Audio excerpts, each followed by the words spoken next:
Hey guys, and welcome to Wrestling Daze. So I'm really excited for this video. I'm always excited for these videos because we are going to induct someone else into the Wrestling Daze Hall of Fame.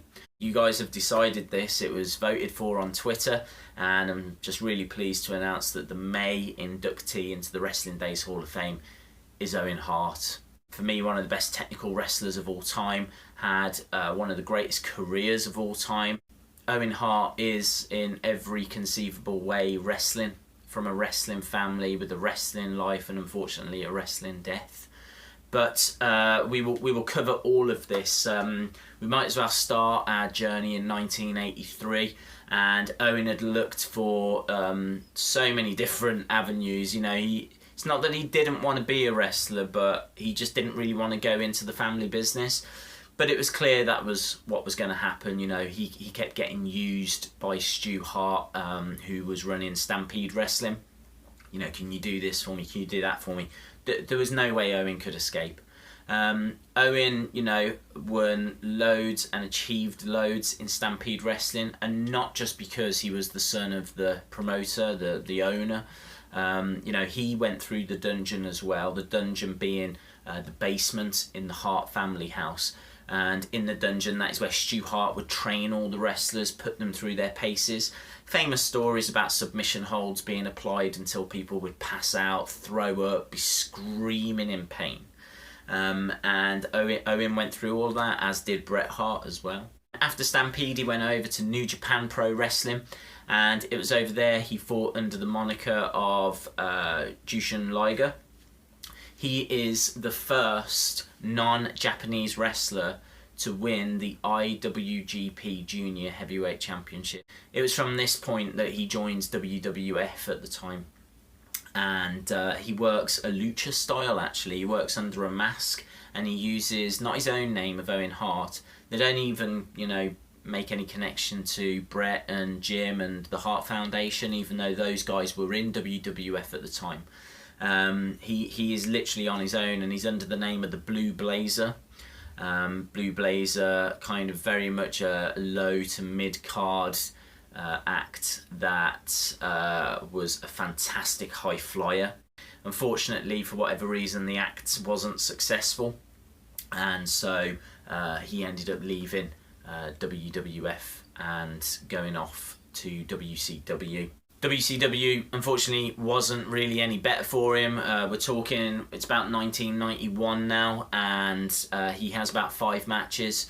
They just can't get kind of anything worked out. The contracts aren't right, and so he ends up returning to WWF. Back in WWF, he was brought back because Jim the Anvil Neidhart needed a partner. Bret Hart had just left the Hart Foundation. He was pursuing a singles career. And so it was felt that Owen and Jim could team up and become the new foundation. Again, around this period, things just weren't clicking, and I can tell you the new foundation only ever had one pay-per-view match. At WrestleMania 8, Owen had a singles match against Skinner. Again, this didn't lead to anything, and you know, he was just used on TV shows here and there. He then formed a new tag team with Koko Beware called High Energy. And amazingly, I didn't know this, they also only had one pay-per-view match. So some real struggles for Owen Hart in 91 and 92. Nothing was really clicking, but there was something huge on the horizon.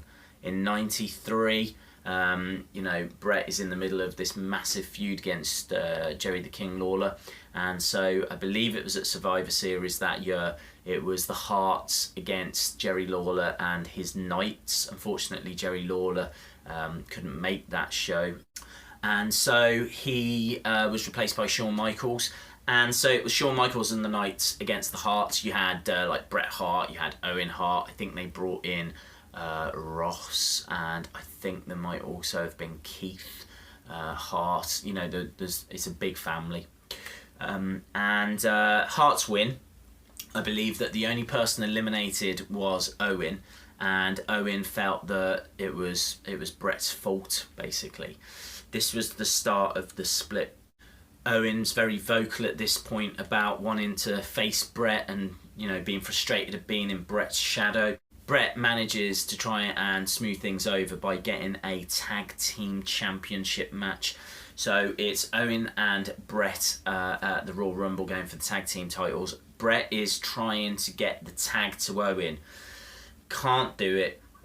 Referee stops the match, and that is the final straw. Owen now feels that Bret has now cost him the tag titles as well. Owen proceeds to just beat up on Bret. There's no way back from this. There's no way that Bret can keep saying he's not going to fight his brother. Bret desperately doesn't want to do it. Owen wants it to happen. The match is set for WrestleMania 10. Owen Hart versus Bret Hart in, for me, one of the greatest matches of all time. This feud, I mean, you just can't underestimate it. In '94, Owen wins the King of the Ring tournament, goes around calling himself the King of Hearts. Really difficult for me to recommend, you know, should you watch the WrestleMania 10 match or should you watch the SummerSlam 94 match between Owen and Bret. I've always said WrestleMania 10 because Owen wins that match. And for me, Owen Hart is arguably the greatest wrestler to never be WWE champion. The feud comes to an end. Bret really gets the better of it, and so Owen goes away and goes after the tag titles again, this time with a mystery partner. That mystery partner, bizarrely, turns out to be Yokozuna, and I can tell you that those guys win the tag titles on 2 separate occasions. Owen then forms a tag team with the British Bulldog, and those guys win the tag titles as well. There's a lot of fun in that team. Owen and Bulldog end up going against each other as well for the European Championship, and there's some brilliant matches in that feud. And also we're getting closer now towards 97. 97 is really a definitive year because of the Montreal Screwjob. You know, WWE don't let Bret leave with the WWE Championship, and they screw him basically. The match doesn't go against Shawn Michaels the way that match should have, and so as a result of that, a lot of the Hart family leave the WWF. Come 98, Owen Hart finds himself on his own. This is a bit of a difficult kind of spell. There's, you know, he has Intercontinental Championship runs. He's in with the Nation of Domination, and you know, there's a lot of stuff that's happening. For me, it's more towards 99 where he comes back as the Blue Blazer, and he is with Jeff Jarrett, and he's got an Intercontinental match actually against Godfather in May of 1999, and this was the pay-per-view that he passes away at. He gets lowered from the ceiling as the Blue Blazer, who is just recently brought back character-wise.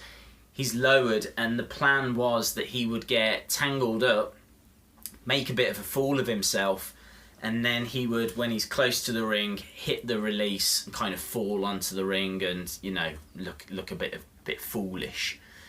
Like a comedy act, if you will. But unfortunately, as he was getting lowered about 78 feet above the ring, as he was coming down, he somehow presses the release and falls.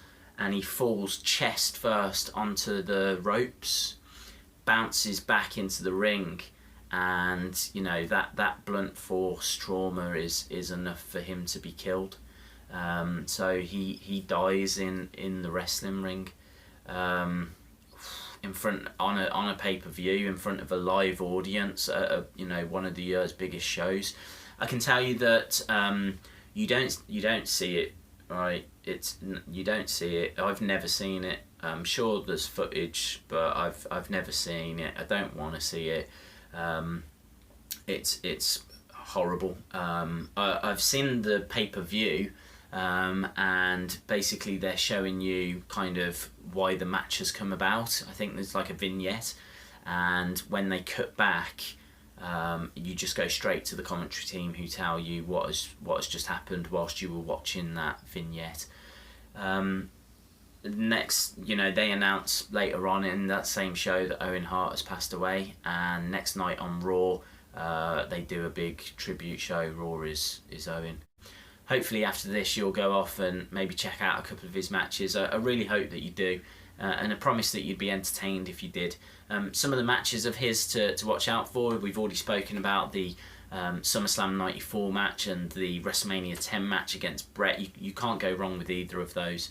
I can tell you that at SummerSlam 98 he has a fantastic match against Ken Shamrock. The other match that I'd recommend is he has a match with Bret and goes up against the Steiner brothers. I believe this is at WrestleFest around 94.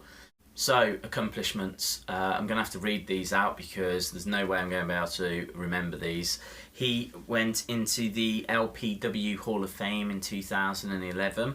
He was the IWGP Junior Heavyweight Champion, the first time that's been achieved by a non-Japanese wrestler. He was the PWI Editors Award winner in 1999. He also won Feud of the Year in 1994 for his matches against Bret Hart. He was Rookie of the Year in 1987. He was ranked the 10th best wrestler of the PWI years in 1994. And then 9 years later in 2003 he was still ranked as the 66th best wrestler. And also he was ranked as 84th in the best 100 tag teams for the tag team that he had with the British Bulldog. That was also in 2003. Pro Wrestling said that he was the Wrestler of the Week in July 5th, 1987. Stampede wise, obviously he did a lot. British Commonwealth mid heavyweight champion. He was the international tag team champion. He was a North American heavyweight champion twice, and he's also unsurprisingly in the Stampede Hall of Fame. USWA Unified World Heavyweight Champion, and then WWE, WWF wise, he is a two-time Intercontinental Champion. He is a King of the Ring winner in 1994, and he is a four-time Tag Team Champion, having won the titles twice with the Yokozuna, once with the British Bulldog, and once with Jeff Jarrett. I can tell you that Slammy Awards as well, he was really well known for Slammy Awards. He treated those as more prestigious than Oscars, and so he would come down to the ring and would constantly in his promos be talking about them. I can tell you that in 94 he won a Slammy for Biggest Rat. He won the Squared Circle Shocker in 96, and also Best Bow Tie in 97, yet he still treated those awards as if he had won championship belts. I can tell you as well that Wrestling Observer said he had a 5-star match in 94. That's only one of 10 matches in WWE, WWF history to have been awarded that. He is Best High-Flying Wrestler in 1987 and 1988, and then he was Feud of the Year in 1997. The final things really to talk about with Owen Hart is that Kevin Owens has named his son Owen after Owen Hart, because he said that he could see that Owen was just such a good person and he wanted his son to grow up to be a good person, so it was the perfect name. Owen was much loved backstage. He was a big practical joker. He would have loved Swerved. He really kept morale high on the road, and I think frustrated quite a few superstars as well. If you get chance to watch the Owen Hart DVD, do it. It's absolutely fantastic, really interesting as well, and they go through a lot of those road stories, so cool. Don't forget you can follow me on Twitter at Wrestling Daze UK. If you haven't subscribed to this channel, then it'd be great if you did, because we'll have the June inductee coming up soon, and you'd be able to vote for that on the Twitter page. So well done Owen Hart, he's in the Wrestling Daze Hall of Fame, and hopefully I'll see you again next time. Bye for now.